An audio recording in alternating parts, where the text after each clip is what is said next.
Chit कहाँ की कटी है? भाजपा की। आपकी चिट कहाँ पर कटी है? कांग्रेस की। आपकी चिट कहाँ कटी है? कहीं और उनके जिन्होंने इस सरकार में रहकर, क्योंकि नीतियां सड़क पर नहीं बना करती, नीतियां बनती है विधानसभा के अंदर। उत्तराखंड महिला मंच ने साफ कहा कि हम किसी तरह की रेवड़ियों में नहीं जाएंगे। 1994 में जो आंदोलन चला था वो राज्य बनाने के लिए था, आज राज्य बचाने का सवाल है। देखिए, विकास एक सतत प्रक्रिया है, वो किसी भी राज्य में कोई भी पार्टी हो, वो सरकारें हो, वो बनाएंगी, वो करती रहेंगी। हम लड़े हैं इसलिए कि प्यार जग में जी सके, आदमी का खून कोई आदमी ना पी सके।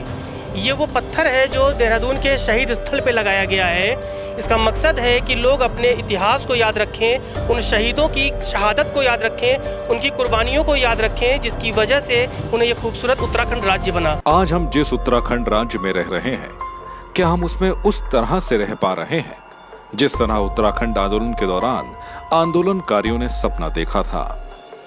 क्या हम वो चीजें हासिल कर पाए जिनके लिए हमारे वीर माताओं भाइयों ने शहादत दे दी थी, जो अलग राज्य के अरमान संजोए थे?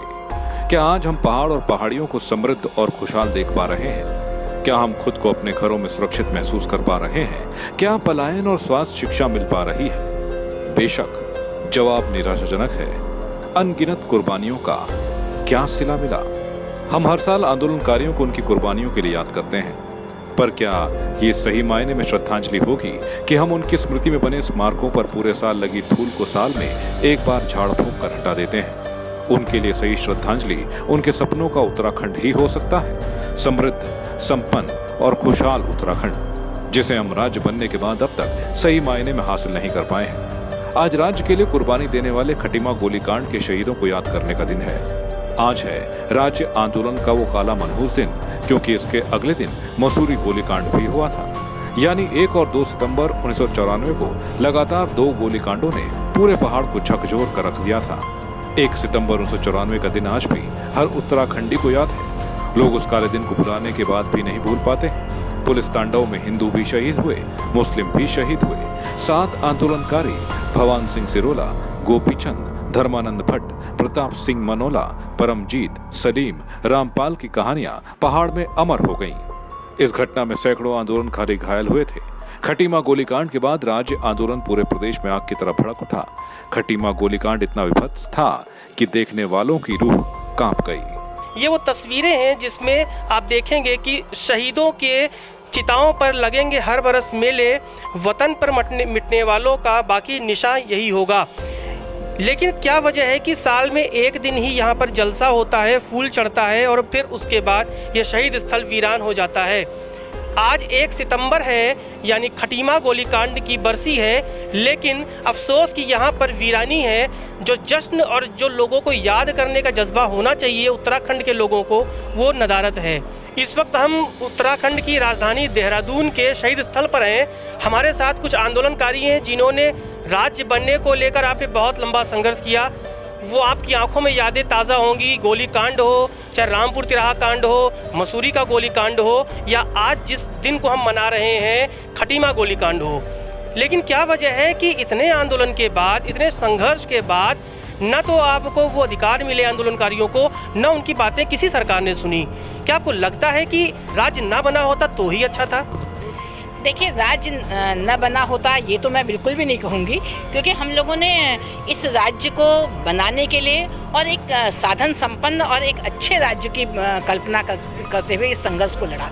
वो अलग बात है कि हमारी क्या कमजोरियां रही, हम क्यों फेल हुए और क्यों नहीं हम उस राज्य को एक बेहतर राज्य बना पाए। लेकिन इन सब के पीछे कहीं ना कहीं वो शक्तियां होती हैं जो चीज़ों को संचालित करती हैं, और चीज़ों को संचालित करती है राजनीति, और उनकी नीतियां हमेशा से ही आंदोलनकारियों का दमन करने की रही। देखिए, सारा उत्तराखंड के अंदर चाहे महिलाएं निकली, नौजवान निकले और चाहे वो शहीद हुए, उन्होंने अपनी जान की भी कुर्बानी ली। उन्होंने सब कुछ इसलिए नहीं किया कि कल उनको नौकरी मिल जाएगी। और आप अगर मेरा इंटरव्यू ले रहे हैं तो आप जानते हैं कि मैं आंदोलनकारी हूं, लेकिन ये सरकार मुझे आंदोलनकारी नहीं मानती है। सरकार की लिस्ट में कमला पंत आंदोलनकारी नहीं है। कौन है उनके आंदोलनकारी? जो आपसे कुछ मांगते हैं, जो मैं प्रार्थना पत्र दूं इनको, तब ये कहेंगे कि आप आंदोलनकारी है। ये सरकार का कर्तव्य था, आपके पास LI थी, आप पता करते कि आपके वहाँ कौन कौन आंदोलनकारी हैं। आज हम लोग शहीदों को श्रद्धांजलि देने के लिए यहाँ पे आए हैं, खटीमा के शहीदों को श्रद्धांजलि देने आए हैं। तो सरकार का ये सौतेला व्यवहार क्यों है? उनकी जड़ों में तो आंदोलनकारी है ना, जिन्होंने राज्य दिया आपको, उसको आप नजरअंदाज कैसे कर सकते हैं? आपको आता है कि आप पहाड़ की आवाज़ हैं, आप एक बड़ा नाम है आंदोलनकारियों की, आप हमेशा आगे रहती हैं, फिर आपको अवॉइड करके सरकार कैसे सर्वाइव कर रही है? देखिए, सवाल ये नहीं होता है, जब जो जय जयकार करता है सरकार की, सरकार उसके साथ होती है। लेकिन अगर हम वास्तव में आंदोलनकारी होते हैं, सरकार की चीज़ों पर प्रहार करते हैं, तो सरकार हमको आंदोलनकारी नहीं मानती है। सरकार उनको आंदोलनकारी मानती है जो उनकी हाँ में हाँ मिलाता है।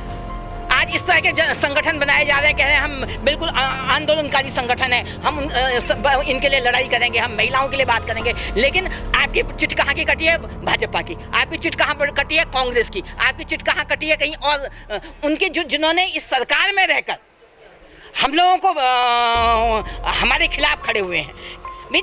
हम तो यहाँ तक भी कहते हैं कि UKD भी उसके लिए जिम्मेवार है। आज तक हम लोगों ने किसी तरह का सम्मान नहीं लिया। यहाँ पे निर्मला विष्ट हैं जो महिलाओं में सबसे ज़्यादा जेल रही, वो किसी तरह की पेंशन नहीं लेती हैं, किसी तरह की नौकरी नहीं लेती, क्योंकि हमारे नेतृत्व ने तय किया हम किसी तरह की ना पेंशन लेंगे सरकार से और ना हम किसी तरह की नौकरियाँ लेंगे सरकार से। बहुत शुक्रिया कुकरेदी जी, आप भी जिलाध्यक्ष हैं आंदोलनकारियों के और बड़ा लंबा संघर्ष आपका भी रहा है। क्या आपको लगता है कि 20 साल पहले राज्य के लिए आपने आंदोलन किया, खून बहाया, अब 20 साल से चीख चिल्ला रही हैं महिलाएं और आप लोग अपने अधिकारों के लिए ठगे के ठगे हैं आंदोलनकारी? देखिए, निश्चित रूप में सरकारों ने जिस प्रकार से जो हमारी अराजनीतिक परिपक्वता के कारण जो भारतीय जनता पार्टी या कांग्रेस जो राष्ट्रीय पार्टियां थी, उन्होंने निश्चित रूप में हमारे जो है भावनात्मकों के साथ खेलने का प्रयास किया। देखिए, विकास एक सतत प्रक्रिया है, वो किसी भी राज्य में कोई भी पार्टी हो, वो सरकारें हो, वो बनाएंगी, वो करती रहेंगी। लेकिन जिस राज्य को मांगने के लिए जो राज्य की जो असली जो हमारी मांग थी, जो 9.5 जिले विशेषकर, क्योंकि तराई का जिला पहले से डेवलपमेंट था और ये राज्य बनने के बाद जिस प्रकार से लगातार 20 सालों में केवल 4 जिलों तक जो फोकस किया गया, हमारे जो तमाम वो जो 9 जिले 9.5 जिले जो पहाड़ को लेके, जिसमें शिक्षा, रोजगार, स्वास्थ्य और जो छोटी चीज़ें जो हमारी मातृशक्ति का सिर का जो बोझ कम किया जाना चाहा वो नहीं हुआ। शिक्षा हमारी आज की तरह, क्या कारण है कि सरकारों को पलायन के नाम पर आयोग बनाने पड़ते हैं और उस आयोग को बनाने के बाद भी जो है शून्यता आ जाती है। माननीय मुख्यमंत्री त्रिवेंद्र रावत जी ने, मैं पिछले 3 साल से देख रहा हूँ जब से वो सत्ता में आए हैं, मसूरी एक बार भी श्रद्धांजलि देने नहीं गए। अब आप देखिए कि भावना, आपकी भावना उससे पता चल जाती है कि आप राज्य के शहीदों के प्रति कितनी बड़ी आपकी जो श्रद्धा है और राज्य अनुकारियों की जो मातृशक्ति जो जिस प्रकार से जो आज तक जो वेलफेयर होना चाहिए था वो नहीं हो पाया, बेरोजगारों को रोजगार मिलना चाहिए था वो नहीं हुआ, तो कहीं ना कहीं सवाल खड़े हैं। आपसे बात करते हैं, आप बताइए, जो सपने लेके राज्य के लिए आप लोगों ने आंदोलन किया था, उस सपने को पूरा करने में कौन अड़चन लगा रहा है? जब तक संघर्षशील ताकतें, जो 6.5 साल यही वो संघर्ष की जगह है, संयुक्त संघर्ष समिति बनी, उसमें तमाम राजनीतिक जो नौजवान थे, जो बहनें थी, जो मातृशक्ति थी, सब इकट्ठे होकर संयुक्त संघर्ष समिति के नाम पर आंदोलन चला। ये राज्य किसी की मेहरबानी से नहीं, किसी नेता की मेहरबानी से नहीं मिली, जनता के द्वारा, जनता के लिए आंदोलन करने वाली मातृशक्ति जो शहीद होगी, कल भी 2 मातृशक्ति 2 सितंबर को हम मनाएंगे के अंदर बैलमिति चौहान हंसा देवी धन है।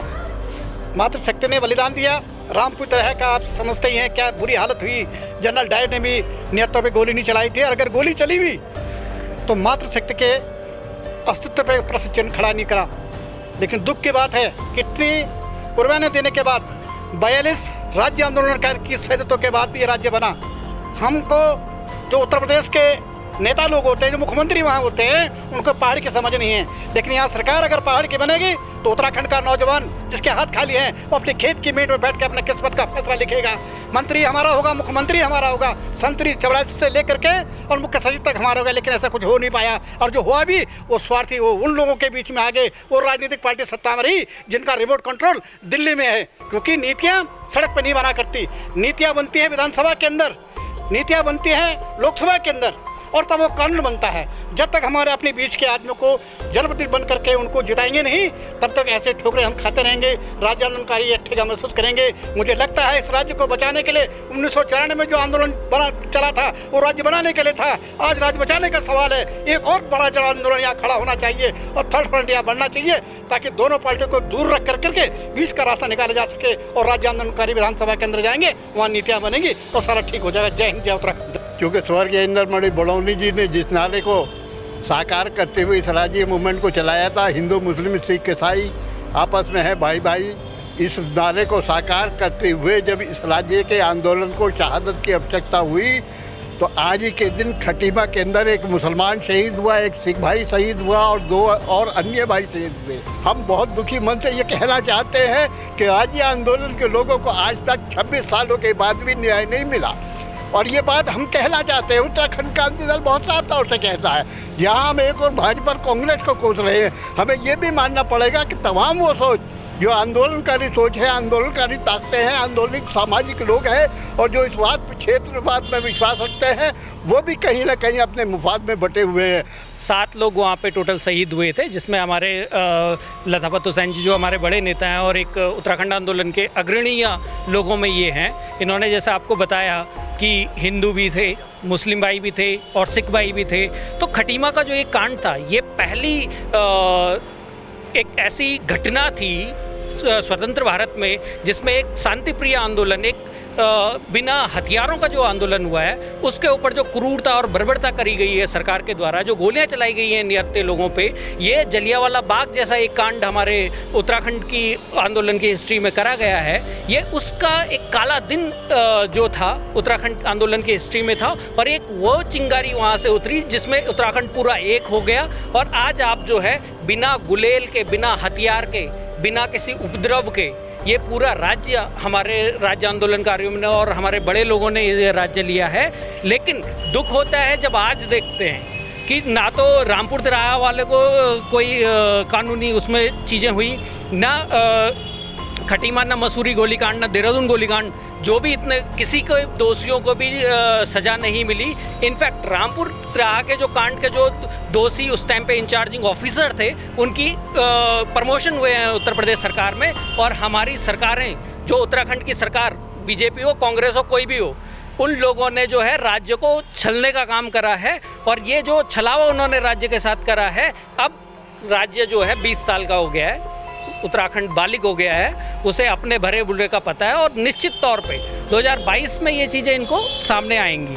अभी वर्तमान में जो सरकारें उत्तराखंड में रही हैं 20 साल से, वो दोनों पहाड़ विरोधी सरकारें हैं। उसका आज का ही आप उदाहरण ले लीजिए कि जब ये आंदोलन चल रहा था तो BBC न्यूज़ लंदन, उस ज़माने में BBC न्यूज़ लंदन ने ये पूरे विश्व में खबर छापी इस आंदोलन की। और ये एकमात्र आंदोलन है जो कामयाब हुआ, राज्य हासिल किया हम लोगों ने, हमारे लोगों ने। और उसके बाद आज के दिन हमें परमिशन लेनी पड़ रही है फूल चढ़ाने के लिए, तो इससे बड़ा दुर्भाग्य नहीं हो सकता।